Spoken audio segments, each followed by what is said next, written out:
This is a Compass MS Care program sponsored by Alexion, Bristol Myers Squibb.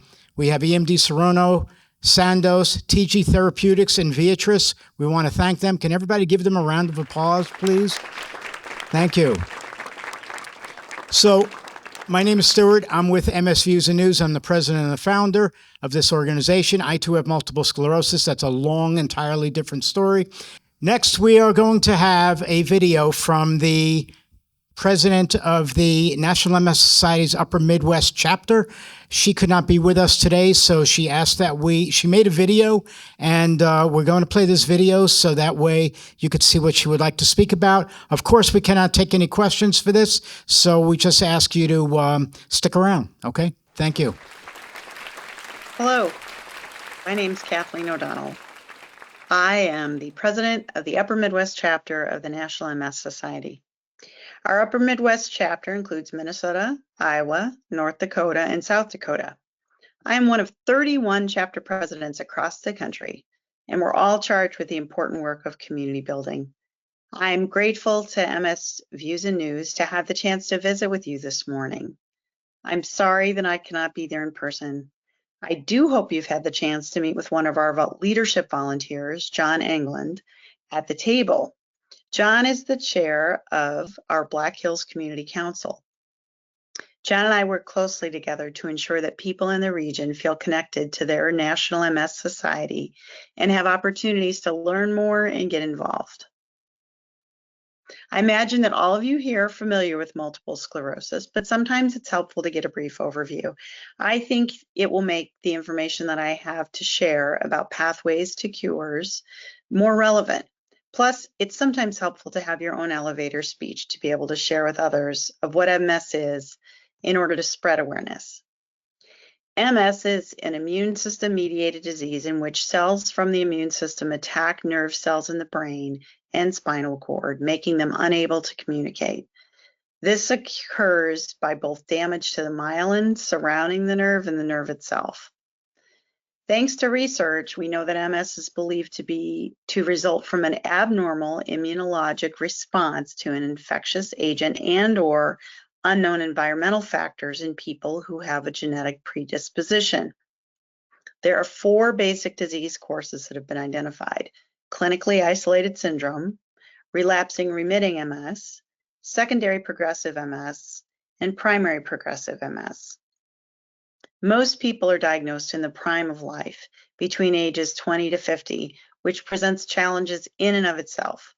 There are nearly 1 million people in the United States living with MS and 2.8 million people worldwide. Research estimates upwards of 10,000 children under the age of 18 are living with MS worldwide. We're learning more every day. People used to think that only adults got MS, or only white middle-aged Northern European women got MS.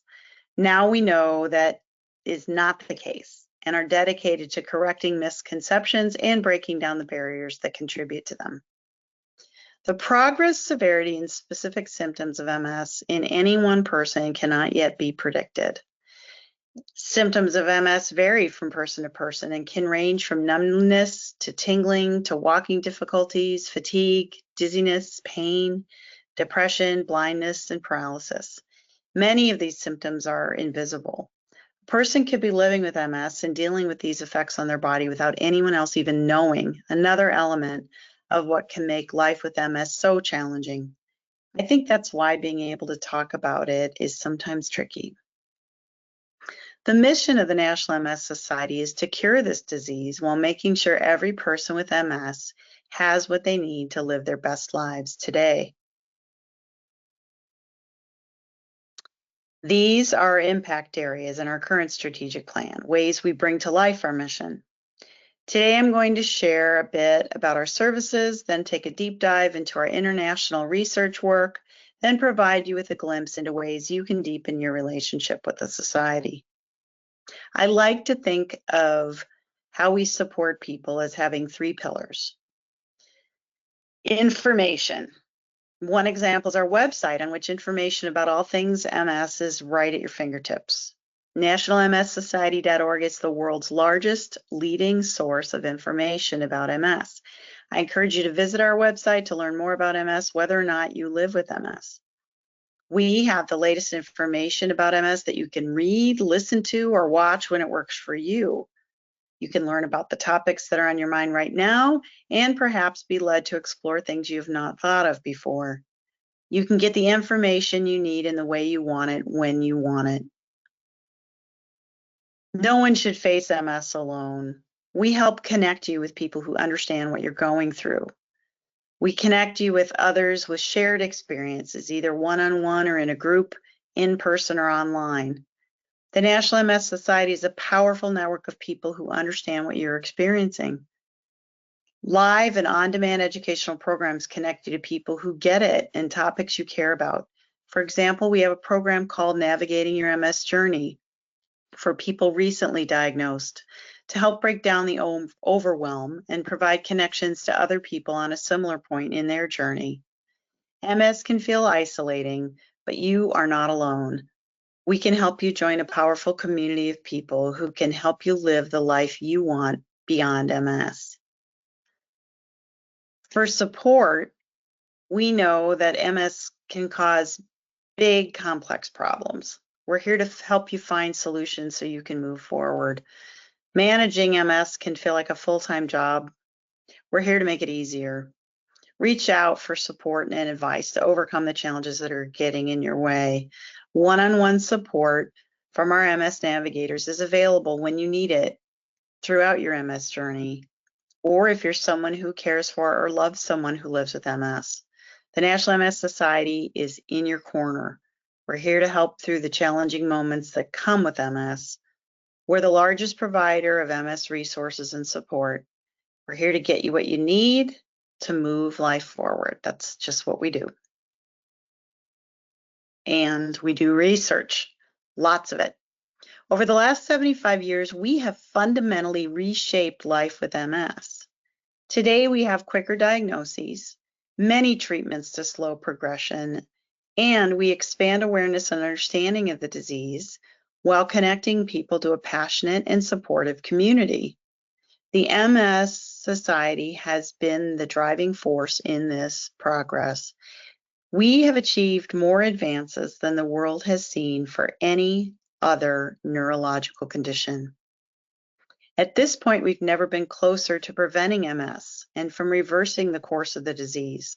We've never been closer to finding treatments for progressive MS as effective as those we've discovered for relapsing forms of the disease, and we've never been closer to a cure.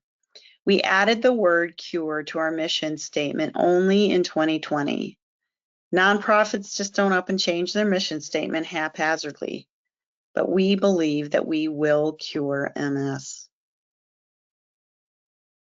So what does that mean? The National MS Society is the largest funder of MS research in the world. We are part of the MS International Federation, as well as the International Progressive MS Alliance, including staff, and have been the driving force of research coordination, collaboration, and consensus building across the globe. I'm excited to share a glimpse into what that work looks like with you today. MS is a growing global health challenge affecting nearly 3 million people. Progress has been made in understanding and treatment of MS over the last several decades, but cures remain elusive. The National MS Society is focused on achieving cures for MS. We use cures, not cure, intentionally. What counts as a cure can depend on where you are in your MS journey. And as people with MS know, it is different for everyone. Plus, we have different kinds of MS described earlier. We knew that cures for MS would be hastened by having a roadmap that describes knowledge gaps, sets milestones, and establishes research priorities. The Pathway to Cures for MS Research Roadmap was first published in the Multiple Sclerosis Journal in the spring of 2022. It was created by scientific thought leaders and people affected by MS from North America and the United Kingdom. It included perspectives of over 300 people living with MS and was endorsed by over 26 national and international MS organizations, some listed here. The roadmap proclaimed the manner in which we would focus global resources on the high priority research needed to achieve cures for MS.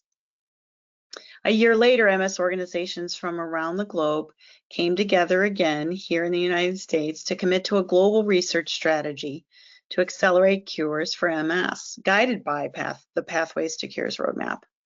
That work continues in earnest. What better way to accelerate cures than globally harnessing all of that knowledge and innovation in a collaborative way? Pathways to Cures is the biggest, most collaborative MS research effort of our time, with MS organizations and scientific leaders from across the globe agreeing that this is the way forward. You can find information about Pathways to Cures at pathwaystocures.nationalmssociety.org, or you can just Google Pathways to Cures. There's a lot of great information there. I'm going to be going over this fairly quickly, but I do encourage you to connect there as well as to the research updates on the National MS Society website. The roadmap consists of 3 distinct but overlapping cure pathways: stopping the MS disease process, restoring lost function by reversing damage and symptoms, and ending MS through prevention. Better alignment and focus of our global resources on high priority research questions will get us along these 3 pathways quicker. I'd like to give you an overview of each of the pathways and highlight for you some of the promising breakthroughs we're seeing today. For people with MS, particularly relapsing and progressive forms of MS who haven't accumulated disability, if you could stop the process in its tracks and no longer need medication, our Executive Vice President of Research, Dr. Bruce Bebo, says that would be a cure. So the STOP pathway aims to stop disease activity. It focuses on early detection to catch the disease before it can do significant damage to a person's nervous system, and precision medicine to stop the disease in its tracks using a tailored approach. Right now, some people are being diagnosed more quickly than before, which is great. But in the future, we want to see detection before symptoms even occur. There's a lot of progress in stopping or slowing progression of MS with disease-modifying therapies, or DMTs, but researchers still need to determine how best to treat each individual with medication, lifestyle strategies, and more, and to do so early. As many of you know, sometimes it takes a very long time to not only get diagnosed, but to find and access the right therapy. And time is everything when it comes to accumulating disability. So early detection and precision medicine research falls into this STOP category. As far as some of the latest research, I'm excited to share that news just came out this month about a molecule that can be collected from spinal fluid, which has been shown to be associated with faster disability progression in people with MS. Finding markers of progression can make MS more predictable and manageable, and possibly help develop strategies that can stop MS progression in its tracks. This study was funded partly by the International Progressive MS Alliance, a global initiative in which the National MS Society plays a leading role. MS involves an immune response that goes awry, damaging myelin that insulates nerve fibers in the central nervous system. Nerve fibers are also damaged. Immune cells in the brain, called microglia, have been linked to progression. And a team in Belgium has been using advanced statistical methods to identify which of the many types of microglia are most responsible for the progression. So this is really exciting work. Once a person has accumulated some disability, a cure looks different. The RESTORE research pathway focuses on reversing MS disability and returning people to their active lives through various means, including rehabilitation and symptom management.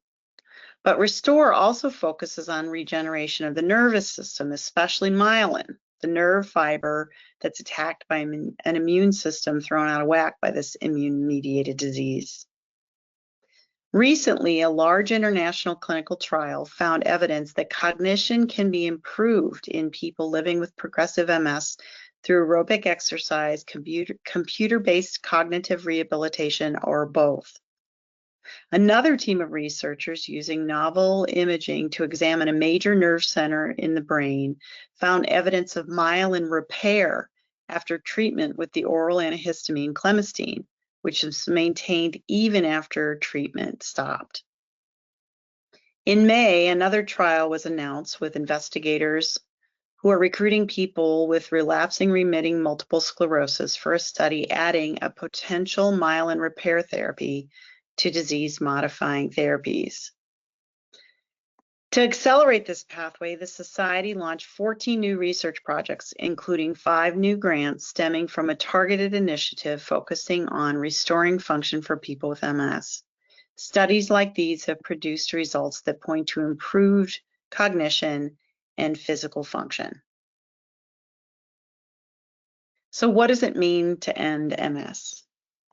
Dr. Bruce Bebo, whom I quoted earlier, says, "We have reason to think that we can identify people at high risk."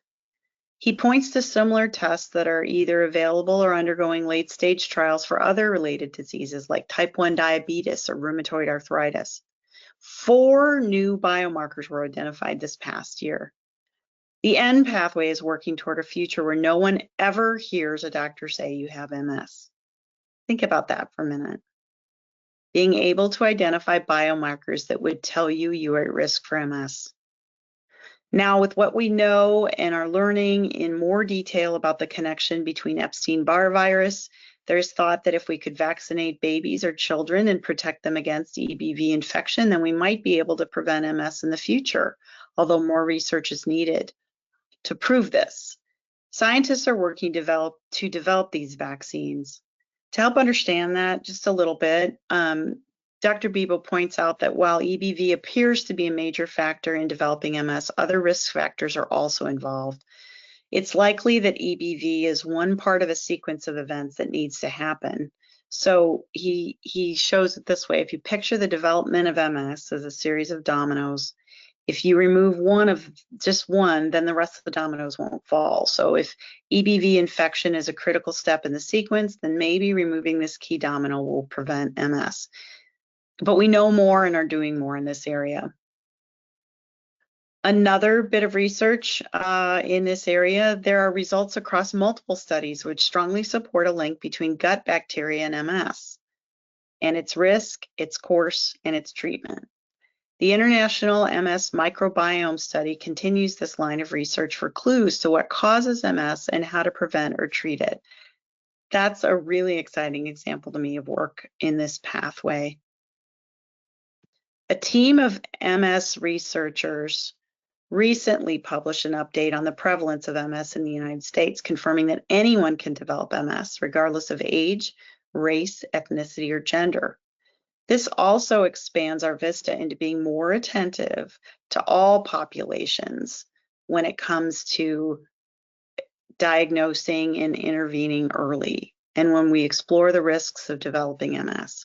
It forges our way toward early intervention and detection for everyone, not just a select group of people who we have traditionally seen as at risk. I think that's really exciting as well.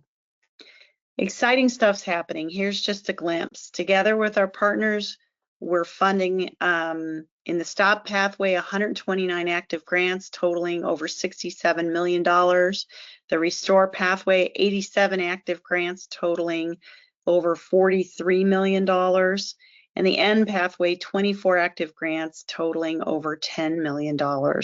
That's really key investment in strategic areas. Here's a link to where you can continue to get progress on updates on pathways, as well as research investments and outcomes in which the National MS Society is engaged. I shared with you again at pathways2cures.nationalmssociety.org. There's a place where you can click on progress and updates. You'll find a link there, or you can just find it in the App Store of Real Talk MS. It's a podcast by John Strum, who provides an overview of the Pathways to Cures roadmap, as well as live, in-depth, but understandable reporting from all kinds of international conventions where the latest research results are shared. Just download the podcast on your favorite podcast app and stay on top of research and news about MS. John is really great. In addition to being able to translate research for the common people like us, he knows the experience of MS intimately from being a caregiver of his wife, Jean, when she was alive and lived with MS. We're really proud of the partnership with Real Talk MS. So this is exciting work. More research has been done in the last 5 years than in the previous 70, and we're closer to cures for MS than we've ever been before. So what can you do? Stay informed. We invite you to learn more, to volunteer. Some of you may have volunteered at events with the Society, to participate in events like Walk MS or Bike MS, contribute to your own local Walk MS Your Way events by your community members, or come up with your own creative DIY event. If you've not yet spoken to Black Hills Community Council Chair John England, who's here today, be sure to connect with him, share your ideas, your questions. John and I work closely together and we'll be in touch after this event. Be sure to take a navigator card. There's a bunch on our table. Take one for yourself or for someone you know or someone you may meet who shares that they live with MS. Our navigators provide caring, guidance, connections, and support to people who live with MS and their caregiver friends and families. We provide a whole range of supports that I outlined earlier. And finally, if you'd like to be an MS ambassador to help educate folks about MS at other community events or in your faith community or neighborhood, just let John know and I'll follow up with you. Of the nearly 1 million people living with MS in the United States, you and probably people you talk to probably know more people than you think who live with MS. Help us make sure that everyone is connected with their National MS Society. We're currently reaching only about 68% of the people we know live with MS. So there's room for improvement and we have a ways to go because no one should experience MS alone. We're here so that no one has to, and you can help us connect with others. We'll always be here until we get to a world free of MS. Thank you again to MS Views and News for this opportunity, and to each of you for all you do to support the MS movement and each other. I hope you enjoy the rest of the workshop. Well, let's thank Kathleen. That was an awesome presentation. So, just so you know, the National MS Society and MS Views and News started partnering together a few years ago while we're the leading organization providing programs in rural and underserved communities around the United States for those with multiple sclerosis. And so they asked us if they could do something with us by doing these talks in the different chapter areas, that the different chapter presidents come and speak to the live audience as well as the online audience and let the world know what they're doing, because without them, we are not going to find a cure. So let's try to help them as best we can. All right. I want to put an end to today's program, especially for those online. Then afterwards, I need like a minute of your time, all right, for those in person. But for those online, I just want to say thank you for joining us. We did have a large crowd today online. It was very nice to see. It's very good to see these numbers. Again, though, I want to thank EMD Serono, Genentech, Sandoz, and TG Therapeutics for their support of today's program. And let's go forward and do more programs. Thank you.